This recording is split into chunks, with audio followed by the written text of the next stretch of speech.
was born in 1966. I grew up with my mother, raised 7 kids. She raised 5 boys and 2 girls in the same family.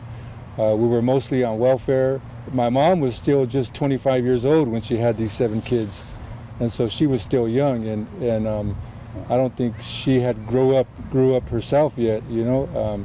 So she used to go out and leave us at home, and there wasn't a lot of discipline in the house. My mom didn't, since she was young, she didn't really have the wisdom to give us teachings, good moral teachings. She more or less just expected us to grow up and find a job and start a family. I don't remember my mom ever really telling us, make sure you look out for your sister, make sure you look out for your brother, you know.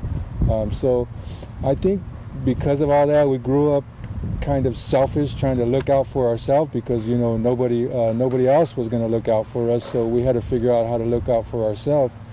And so back to gang life, it gave me the instant status and recognition that I didn't get from my family growing up. And so not too long after that, you know, I get involved in, I start recognizing what the gang does, you know, stealing, involved in drugs, and involved in gang violence also. I got found guilty for a murder as first degree.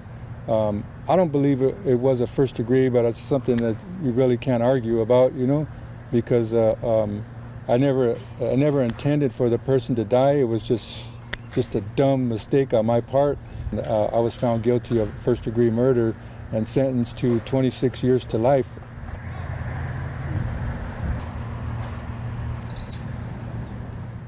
When I got to prison, and I was thrown in solitary confinement, that's when I really started learning, because I was in solitary and I started reading books, you know. And when I started reading books that I liked, I realized that, you know what, I like wisdom.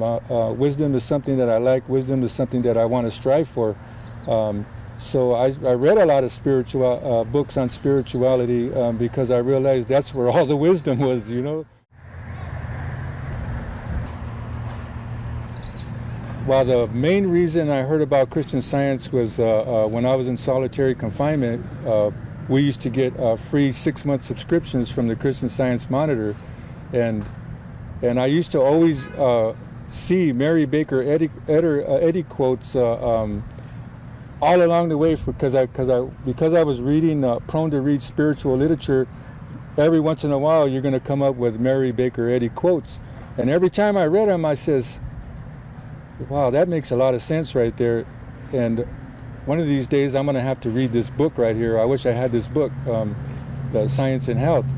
And so I didn't really actually get Science and Health until like 2016, all this time. But I was still reading spiritual literature and coming across Mary Baker Eddy quotes from time to time, and every time I read her quote, a quote from her, it always just like ring a bell of truth.